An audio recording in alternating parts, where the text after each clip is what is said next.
Bonjour. Je voudrais vous parler ce matin de l'humilité comme la clé de la victoire, comme la clé de la puissance.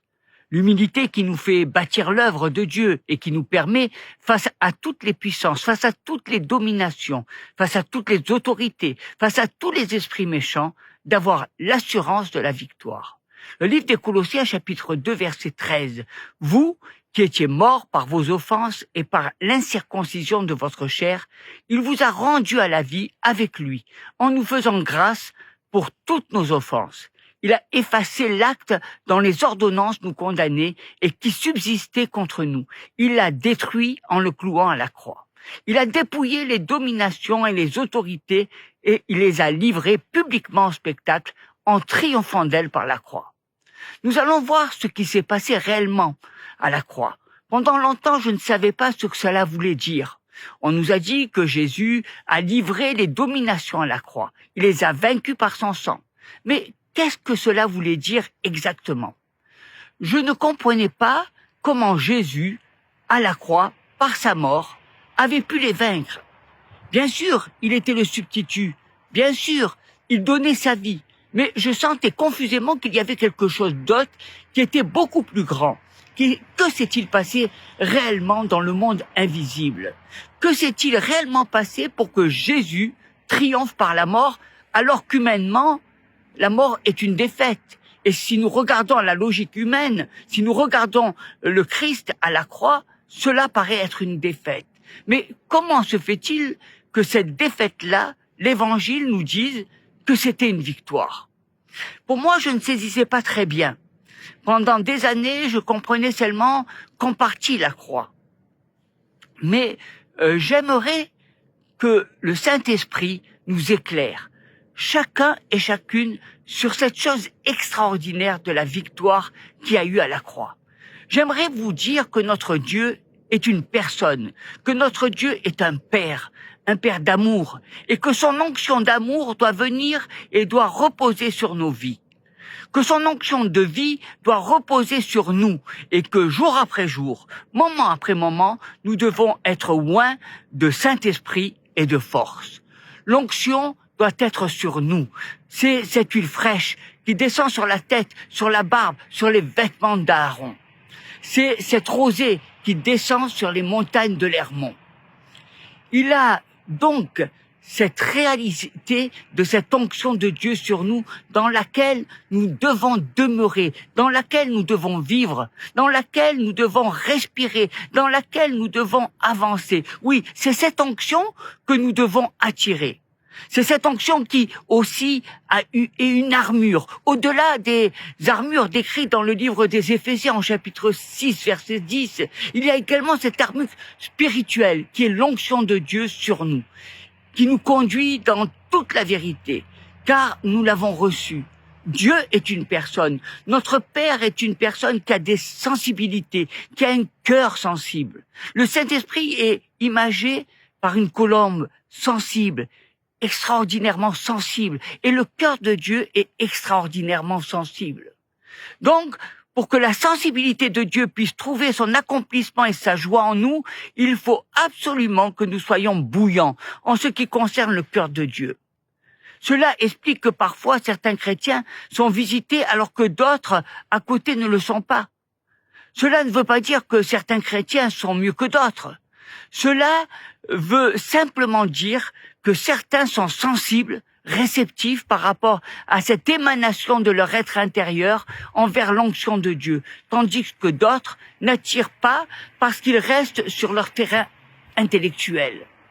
Alors que nous devons attirer Dieu par notre esprit, par notre être intérieur, parce que Dieu est esprit. Les relations envers Dieu se font esprit à esprit et non pas intelligence à esprit. Vous ne pourrez jamais toucher Dieu par votre intelligence. Si vous comprenez cela, vous aurez gagné beaucoup de choses. Si j'ai faim, il me donne à manger. Si je frappe, il m'ouvre. Si je cherche, je trouve. Si je demande, je reçois. J'ai remarqué dans la vie de l'onction que plus vous avez à cœur ces choses-là, plus vous avez faim, plus vous libérez progressivement l'onction. J'aimerais le dire à ceux qui disent parfois, mais moi, je me sens sec, moi, je me sens un peu le cœur dur. J'aimerais vous recommander le jeûne et la prière. Le cœur le plus dur, après quelques jours de jeûne, se déchire. J'ai remarqué que quand je n'ai plus cette faim de Dieu, que je n'ai plus cette soif de Dieu, quand je ne suis plus bouillant dans mon être intérieur à l'onction de Dieu, le jeûne et la prière, pendant un certain temps, nous donnent de nouveau une faim de Dieu et une soif de Dieu, que Dieu ensuite honore en venant comme cette colombe qui vient se poser sur notre vie. Amen. Cela suppose une disposition de cœur. Et cette disposition de cœur, c'est l'humilité. Nous vivons un siècle de battants, c'est l'esprit de conquête. En France, les jeunes politiciens, on les appelle les jeunes loups de la politique. Que ce soit dans le domaine politique, dans le domaine de l'économie, dans le domaine militaire, dans le domaine scientifique, il y a une incroyable rivalité dans le domaine scientifique. C'est à celui qui va recevoir le prix Nobel, également dans le domaine médical. C'est incroyable le nombre de courses à la rivalité entre les spécialistes de la médecine. On le voit bien face à cette épidémie à l'heure actuelle. C'est incroyable le monde sous-jacent de rivalité, de battants. Nous retrouvons un peu cela partout. C'est la lutte à mort pour aller de l'avant. Cela se retrouve sur notre lieu de travail. Si on peut écraser quelqu'un pour passer, on n'hésitera pas à le faire. Dans les bus, les tramways, les jeunes sont assis et les vieux sont debout. Le résultat, c'est que nous avons enfanté, ou plutôt la génération qui nous a précédés, nous avons engendré une société de battants. Et nous retrouvons cette mentalité dans l'Église. Dans l'Église, nous avons des battants. C'est la prospérité au détriment de la loyauté et de la fidélité, et de bien d'autres choses. L'ami aime en tout temps, et dans le malheur, il se montre un frère.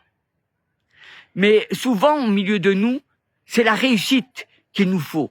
Alors, on habille cette mentalité d'une notion pour la gloire de Dieu. On veut honorer le Seigneur, il faut gagner, il faut avancer, il faut élargir l'espace de notre tente, il faut assouvir, il faut épanouir notre vocation, notre ministère, notre œuvre. Tout cela, c'est là. C'est toujours là. Nous avons également enfanté dans l'Église une génération de battants. J'aimerais dire ce matin que tout cela, nous ne le trouvons pas à la croix, dans le cœur de Jésus. Il y a maintenant une insensibilité dans bien des vies, chez bien des chrétiens. Je dirais que on peut être un serviteur de Dieu, on peut être une servante de Dieu et avoir été mal élevé. On voit parfois dans le monde chrétien des gens se comporter d'une façon incroyable. Ils aiment le Seigneur, ils ont donné leur vie à Jésus, ils veulent marcher avec le Seigneur, mais quand ils se mettent à marcher, ils font des dégâts autour d'eux. Souvent même, sans se rendre compte, cela vient d'une désintégration de la cellule familiale. Cela vient de la désintégration de l'enseignement, de l'éducation. La société de permissivité a engendré des hommes et des femmes qui souvent deviennent incapables d'exercer une discipline, qui sont incapables de se maîtriser. Les enfants qu'on n'a pas voulu traumatiser sont livrés à des penchants qui, dès leur jeune âge, on ne leur a pas appris à maîtriser. Devenus adultes, ils estiment que c'est normal. Ils font toutes sortes de choses. Pensant être libres, ils ne réalisent plus qu'ils sont esclaves. Tout cela est le produit d'une éducation complètement faussée. On pensait que discipliner, éduquer, maîtriser était contraire. Nous sommes laissés influencer par toute la psychologie freudienne et autres. Les raisonnements du monde sont entrés dans l'Église, dans l'éducation chrétienne, et j'ose le dire, bien des jeunes ne se tournent pas vers Jésus-Christ parce qu'ils ne le peuvent plus. Bien des jeunes enfants chrétiens ne peuvent plus se maîtriser parce que les parents les ont laissés tout faire et ne leur ont pas appris la discipline et la maîtrise de soi. Et plus tard, devenus adultes, on a engendré la rébellion inconsciente dans leur cœur. Mes amis, j'aimerais rappeler que dans le livre des Proverbes au chapitre 11, verset 2, quand vient l'orgueil, vient aussi l'ignominie, mais la sagesse est avec les humbles. Et le livre des Proverbes, chapitre 15, verset 23, on éprouve de la joie à donner une réponse de sa bouche, et combien est agréable une parole dite à propos. J'aimerais, pendant que je parle, que le Saint-Esprit puisse illuminer les yeux de votre cœur pour que vous compreniez, et pas seulement pour que vous compreniez, mais pour que vous ayez la révélation de l'humilité. Parce que l'humilité précède la gloire. Nous allons voir quelques exemples dans la Bible sur l'humilité. L'humilité, c'est les prémices de la gloire. J'aimerais vous parler d'un homme qui s'appelle Joseph, l'époux de Marie.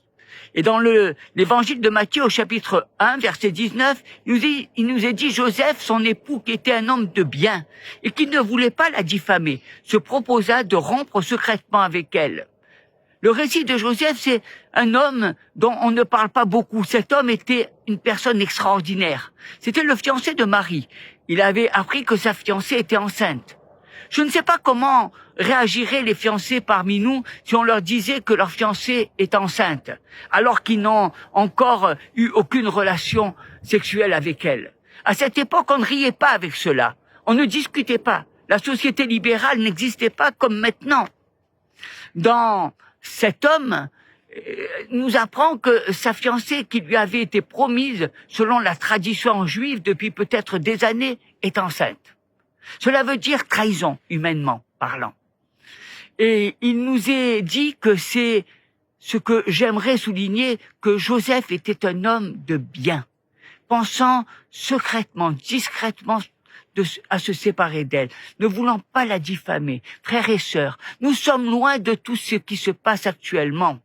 Si vous regardez un petit peu tout ce que les gens peuvent dire, faire, peuvent écrire, c'est ahurissant. Même dans le peuple de Dieu. Que le monde le fasse, c'est une chose.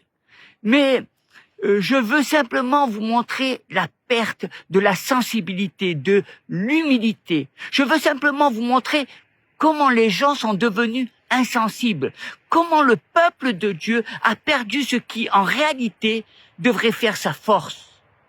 Et parce qu'il l'a perdu, il n'est plus fort. C'est pour cela qu'il y a tellement de besoins dans le peuple de Dieu. Joseph, un homme de bien, il n'a pas voulu la diffamer, il a voulu couvrir. Je suis parfois étonné de voir certaines choses, même dans des revues chrétiennes, lettres ouvertes, c'est ahurissant. L'ami aime en tout temps, en tout temps. L'ami n'aime pas seulement quand vous êtes bien, l'ami aime quand vous faites une faute. Il vous le dit en face, mais il ne vous lâche pas. L'ami n'étale pas en public les turpitudes de votre vie, vraies ou fausses. L'ami couvre en tout temps. Et Joseph était un homme de bien. Il ne voulait pas diffamer Marie. Si vous voulez que l'onction de Dieu repose sur vous, ne touchez jamais à quelqu'un si ce n'est pour le relever, si ce n'est pour guérir, si ce n'est pour couvrir parce que vous perdez quelque chose. Sans vous en rendre compte, vous entrez dans une défaite. L'amour couvre une multitude de fautes. L'amour divin n'est pas aveugle. On peut voir les défauts des gens. La Bible dit, si ton frère a péché, reprends-le. Entre toi et lui seul. Il n'est pas dit de le dire sur la place publique. Quand un frère tombe, quand une sœur tombe, il n'est pas dit de le raconter à tout le monde. Souvent, on est au courant des chutes vertigineuses par d'autres serviteurs de Dieu. Alors, oui, je dis alors, eh bien que ces choses devraient être cachées, alors que ces choses devraient être couvertes, alors que ces choses devraient être réglées dans le secret de quelques conseillers ou de quelques amis qui essayent de ramener, essayent de redresser. Mais quand on pense que certaines chutes, vraies ou fausses, sont livrés aux journaux des païens, sont livrés à la connaissance du monde et bien sûr au monde chrétien. J'aimerais dire de tout mon cœur, ce n'est pas comme cela qu'on chassera les démons. Ce n'est pas comme cela qu'on guérira les malades. Ce n'est pas comme cela eh bien que on ressuscitera les morts. Ce n'est pas comme cela qu'on manifestera le royaume de Dieu. Prenons Marie, elle-même qui, ayant appris par l'ange qu'elle allait être enceinte, accepte l'opprobre du rejet. Là encore, il faut se remettre dans la pensée orientale. C'est quelque chose d'incroyable. Accepter d'être enceinte, accepter d'être rejetée, piétinée, peut-être même lapidée. Essayez de comprendre ce qui s'est passé dans la tête de cette jeune fille. C'était aussi être isolée, être rejetée, être critiquée, être calomniée, être méprisée. C'était une opprobre, une écharde qui allait la suivre toute sa vie. Parce que toute sa vie, un soupçon pèserait sur elle. Elle a accepté d'être brisée. C'est cela la vie chrétienne. On perd des amis, on perd une bonne réputation. Souvent les gens veulent foncer et demandent qu'on prie pour eux. Je dirais, si vous voulez foncer, il y en a qui vont vous foncer dessus. Cela fait partie du jeu et on ne rigole pas toujours quand cela se présente. Jésus a dit, vous aurez pour ennemis les gens de votre propre maison, de votre propre église, de votre propre famille. Une autre femme, Ruth, la Moabite, qui refuse de lâcher sa belle-mère, appréciait sa tenue discrète et pourtant assez simple, libre avec Boaz quand elle le visite le soir dans l'air où l'on battait le blé. Écoutez ce que dit cette jeune femme. « J'irai partout où tu iras, ton Dieu sera mon Dieu. » Remarquez sa persévérance, son affection envers sa belle-mère, Noémie, qui faisait de la contre-évangélisation parce qu'elle lui disait « Retourne dans ton pays, je n'ai plus de fils, j'ai tout perdu. » Au lieu de l'attirer, elle l'a poussée dans le chemin inverse. Et cette fille tient bon. Il y a une certaine humilité dans cette Ruth, une telle humilité qui a une force formidable, tranquille. Mais Ruth avait cette force tranquille intérieure. « Je ne te quitterai pas. Ton Dieu sera mon Dieu. Ton pays sera mon pays. » C'est terrible de lâcher toutes ses racines et de filer vers l'inconnu. Surtout que les Moabites n'avaient pas de promesse en Israël. Mais cette fille est accrochée. Il y a quelque chose qui la lie à Noémie. Et plus loin, on voit Dieu qui dirige les circonstances. Elle va glaner dans le champ de Boaz, elle glane derrière, elle ne se met pas devant. C'est une femme travailleuse, humble, effacée, discrète, et nous voyons le résultat. Elle devint l'épouse de Boaz. Encore une autre femme, la mère de Samuel, pleurant devant Élie. Cette femme voulait un enfant, méprisée, critiquée, ridiculisée par d'autres femmes, par l'autre femme de son mari. Elle était complètement brisée, maltraitée. Cette femme priait constamment. Et on la retrouve devant Élie. C'est le moment où Dieu a littéralement brisé son cœur. Et c'est là qu'elle prie et qu'elle dit, « Seigneur, Seigneur, si tu me donnes un fils, je te le consacrerai pour toujours. » C'est aussi la clé. Avant, elle demandait un enfant pour elle. Comme les autres, elle demandait un fils ou une fille, mais elle demandait un enfant pour elle. Seigneur, donne-moi, bénis-moi, tu vois ma souffrance, tu vois le rejet, donne-moi un fils. Et Dieu lui voulait un prophète en Israël. Elle était encore très loin de la pensée de Dieu parce que Dieu donne infiniment au-delà de ce que nous demandons ou pensons. C'était dans son cœur qu'il fallait que le travail se fasse. Quand enfin elle lâche ce qu'en réalité elle désire le plus, c'est là que Dieu le lui redonne en allant beaucoup plus loin que ce qu'elle a demandé.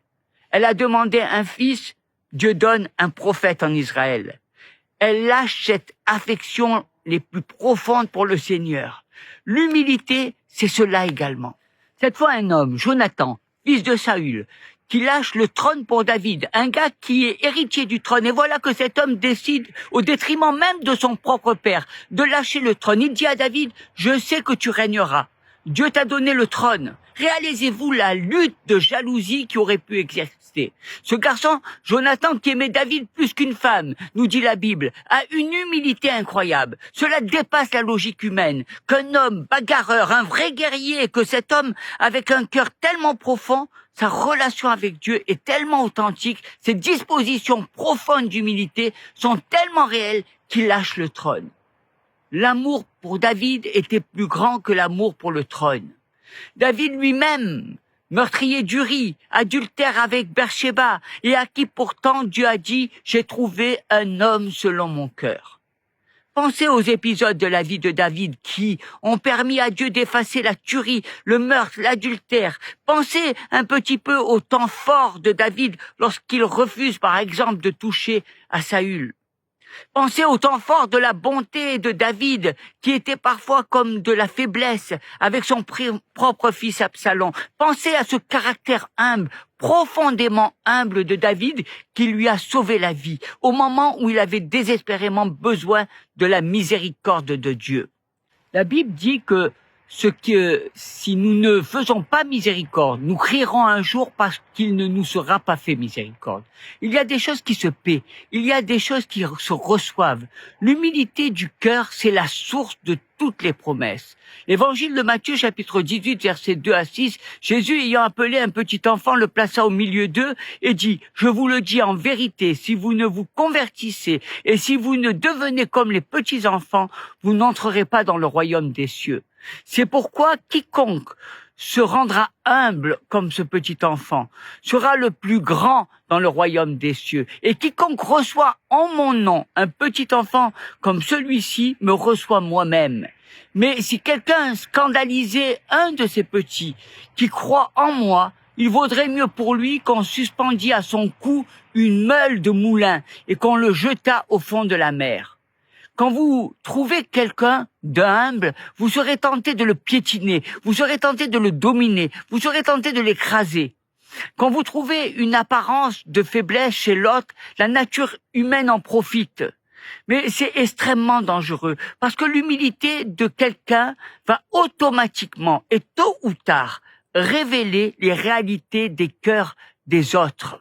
L'humilité est une occasion de révélation de ce qui se passe dans le cœur de ceux qui sont autour de ces cœurs d'humilité. Quand quelqu'un est fort, tout le monde l'applaudit et tout le monde s'aplatit. Mais quand quelqu'un est faible, le vrai cœur se révèle. C'est pour cela que je dis que l'humilité est dangereuse pour ceux qui ne sont pas humbles. Parce que quand ils rencontrent un humble, et quand ils rencontrent une personne humble, ils peuvent tomber sous le jugement. Si quelqu'un scandalisait un de ces petits-enfants qui croient en moi, il vaudrait mieux qu'on suspende à son cou une meule de moulin et qu'on le jette au fond de la mer. Regardons l'évangile de Luc, au chapitre 14, verset 7.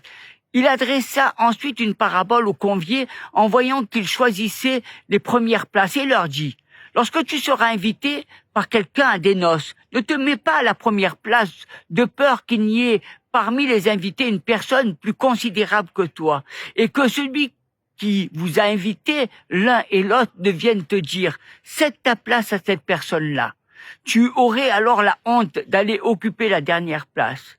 Mais lorsque tu seras invité, va te mettre à la dernière place, afin que, quand celui qui t'a invité viendra et te dise « Mon ami, monte plus haut », alors cela te fera honneur devant tous ceux qui seront à table avec toi. Car quiconque s'élève sera abaissé, et quiconque s'abaisse sera élevé. Mes amis, nous sommes encore loin d'un certain style de vie évangélique. Dieu ne conquiert jamais par la force dans les cœurs. Quand vous obligez quelqu'un à faire quelque chose, cela dure un temps. Mais si vous gagnez le cœur de quelqu'un qui fera quelque chose par amour, vous gagnez toute sa vie et tous ses biens. L'amour courbe les cœurs. L'évangile de Matthieu, chapitre 11, verset 29. « Prenez mon joug sur vous et recevez mes instructions, car je suis doux et humble de cœur, et vous trouverez du repos pour vos âmes. » C'est l'apôtre Paul qui parle dans 2 Corinthiens, au chapitre 10, verset 1. « Mais moi, Paul, je vous prie par la douceur et la bonté de Christ, moi, humble d'apparence, quand je suis au milieu de vous, et plein de hardiesse à votre égard, quand je suis éloigné. » Je ne sais pas si vous réalisez le ministère de Paul. Je ne sais pas combien de kilomètres à pied il faisait. Il avait un tempérament extraordinaire. Un jour, quand le souverain sacrificateur a ordonné de le frapper, il dit « Muraille blanchie, Dieu te frappera ». Cela montre le tempérament sanguin de Paul. Paul était un homme de la même nature que nous. Parfois aussi, ça chauffait. Mais quand on lui dit, attention, c'est le souverain sacrificateur, le chef de ton peuple, et tu ne parleras pas de mal du chef de ton peuple, il stoppe. Et quand il se produisait dans les églises, ce n'était pas le super apôtre galonné, pas du tout, faible d'apparence au milieu de vous. C'est important de comprendre cela. Si nous comprenons cela et que nous l'acceptons, cela va changer la vocation que Dieu a prévue pour vous. Ou plutôt, cela va créer une onction sur votre vie. L'humilité, ce n'est pas de la faiblesse. Non, l'humilité, c'est la maîtrise d'une force dans un esprit de service qui triomphe des cœurs les plus durs. Un autre aspect de l'humilité, c'est l'histoire du Samaritain. Le Samaritain qui ramasse le blessé sur le chemin. C'est cette sensibilité aux besoins des autres. C'est cette sensibilité que de moins en moins on trouve parce que de plus en plus on a été volé, on a été escroqué, parce que le monde devient de plus en plus cynique et que notre amour, notre charité a de plus en plus tendance à se refroidir. Il a tellement été grugé, on a tellement hésité maintenant à aider ou à donner. Souvent, ce que on a le plus aidé, c'est ceux qui se sont tournés contre nous. Mais Dieu m'a parlé au fond de mon cœur et m'a dit, ce qui compte, ce n'est pas le nombre de personnes que tu as aidées, mais ce qui compte, c'est que tu maintiennes la disposition du cœur de l'Église face à ces besoins-là. Si j'avais arrêté, eh bien, nous aurions perdu une disposition de cœur qui était la vraie charité, l'amour, qui n'attend rien en retour, mais qui veut simplement vivre du battement de cœur de Dieu. L'humilité. Ésaïe chapitre 58 verset 1 à 12. Voici le jeûne auquel je prends plaisir. Partage ton pain. Fais entrer dans ta maison. L'hospitalité est une réalité de l'humilité. Tous ceux qui sont engagés dans l'Église doivent accepter l'hospitalité quand c'est nécessaire. Nous disons à nos chrétiens qu'il faut redécouvrir l'hospitalité, parce que sans le savoir, dit Pierre, certains ont hébergé des anges. Beaucoup de personnes cherchent la guérison qui ne peut venir que par ce canal. Le livre des Romains, en chapitre 12, verset 16, « Ayez les mêmes sentiments les uns envers les autres. N'aspirez pas à ce qui est élevé, mais laissez-vous attirer par ce qui est humble. Ne soyez point sages à vos propres yeux. Nous avons notre part à faire. Il y en a qui attendent que Dieu les rende humbles. Dieu vous rend humble dans la mesure où vous vous laissez attirer par ce qui est humble. Laissez-vous attirer. On peut très bien ne pas se laisser attirer par l'humilité. On peut très bien jouer les gros bras, même dans le milieu évangélique. Cultiver cela. Si ton cœur est orgueilleux, déchire-le devant Dieu. Mais laisse-toi attirer par ce qui est humble. Choisis la position d'humilité, parce que si tu prends cette disposition de cœur, plus tard, Dieu pourra t'élever et jamais ensuite tu dérogeras de ta position intérieure. Jésus a appelé Judas mon ami. Jésus a appelé Judas son ami, non pas par politesse. Si Jésus appelait Judas son ami, c'est qu'il le considérait dans son cœur comme son ami. Un maître qui lave les pieds de ses disciples. Les évangiles nous relatent le dernier repas que Jésus a pris avec ses disciples. Jésus nous ordonne de faire ceci en mémoire de lui. Il ne viendra à l'idée d'aucun chrétien de remettre ses paroles en cause. Au début du repas, il a la stupéfaction de ses amis. Jésus, le rabbi, le maître, reconnu prend la position du dernier des serviteurs, celui qu'on oublie très vite et dont on ne connaît même pas le nom. Il lave même les pieds de celui qui va le trahir. Et quand il a fini, il les enseigne. Vous m'appelez maître et Seigneur, et vous avez raison. Je suis maître et Seigneur. Alors si moi, le Seigneur et le maître, je vous ai lavé les pieds, vous aussi, vous devez vous laver les pieds, les uns aux autres. Je vous ai donné un exemple. Ce que je vous ai fait, faites-le vous aussi. Oui, je vous le dis, c'est la vérité. Le serviteur n'est pas plus important que son maître. L'envoyé n'est pas plus important que celui qui l'envoie. Maintenant, vous savez tout cela. Vous serez heureux si vous le faites. Évangile de Jean, chapitre 13, versets 13 à 17. Et il sait maintenant qu'il va se charger du péché du monde. Il sait qu'il va connaître la souffrance, la trahison, l'abandon, l'incompréhension, la déstabilisation. Il sait qu'il va être fait pécher. Il sait que c'est son heure. En conclusion de cette première partie, j'aimerais vous partager le message de l'apôtre Paul. dans la première lettre aux Corinthiens au chapitre 2, pour moi, frère, lorsque je suis allé chez vous, ce n'est pas avec une supériorité de langage ou de sagesse que je suis allé vous annoncer le témoignage de Dieu, car je n'ai pas eu la pensée de savoir parmi vous autre chose que Jésus-Christ et Jésus-Christ crucifié. Aujourd'hui, je lance un appel à la simplicité et à la clarté, trop souvent préoccupés par les contextes historiques, le désir que nous avons d'étaler notre connaissance et une préoccupation pour l'approfondissement de la doctrine. Nous oublions souvent la puissance et l'essentiel d'une prédication simple qui rencontre le besoin de ceux qui l'écoutent. La première lettre aux Corinthiens, chapitre 2, verset 3, « Moi-même, j'étais auprès de vous dans un état de faiblesse, de crainte et de grand tremblement. L'apôtre avait toutes les raisons au monde d'être confiant en lui-même, une éducation extraordinaire, un zèle sans pareil et des accomplissements énormes auraient pu faire de lui un homme confiant et imbu de lui-même, mais nous voyons dans ce texte qu'il n'en était pas ainsi. Il était au contraire un homme d'humilité et de dépendance envers son Dieu. Que Dieu garde quelques jeunes prédicateurs de croire qu'ils aient quelque chose par lui-même, que le même cœur humble et dépendant puisse toujours nous habiter. La première lettre aux Corinthiens, chapitre 2, je continue, versets 4 et 5, « Et ma parole et ma prédication ne reposaient pas sur les discours persuasifs de la sagesse, mais sur une démonstration d'esprit et de puissance, afin que votre foi fût fondée non sur la sagesse des hommes, mais sur la puissance de Dieu. » Bien que nous sommes tous d'accord sur le principe que nous avons besoin de la puissance de Dieu dans la prédication, cette recherche de puissance fait trop souvent bien peu partie de notre vie quotidienne. Dans les temps que nous vivons, nous devons consacrer une large portion de notre temps à la recherche, dans la prière de cette onction qui vient d'en haut. Mais bien aimés, j'aimerais qu'on lève les mains vers le Seigneur et que nous prions. Et je prie pour vous ce matin, afin que cette humilité de cœur, cette bonne disposition, fasse partie de votre vie, rentre dans vos entrailles, car ainsi vous attirez l'onction du Seigneur. Ainsi, cette onction sera douce. Mais bien aimés, ne faisons pas fausse route. N'ayons pas cette mentalité, du monde, cette mentalité de réussite, cette mentalité de vouloir une position, cette mentalité de briller. N'oubliez pas que Dieu élève les humbles et rabaisse les orgueilleux. Je vous invite vraiment à vous mettre à genoux devant le Seigneur et à chercher le cœur de Dieu. Un cœur qui est rempli d'humilité, un cœur, qui a été jusqu'à la croix, qui s'est sacrifié pour chacun de nous, afin que nous ayons la vie et la vie éternelle. Et parce qu'il s'est humilié, parce qu'il a pris tout le péché du monde, Dieu l'a souverainement élevé. Et Dieu lui a donné tout pouvoir dans le ciel, sur la terre et sous la terre. Soyez bénis, mes frères, mes sœurs, au nom de Jésus. Amen.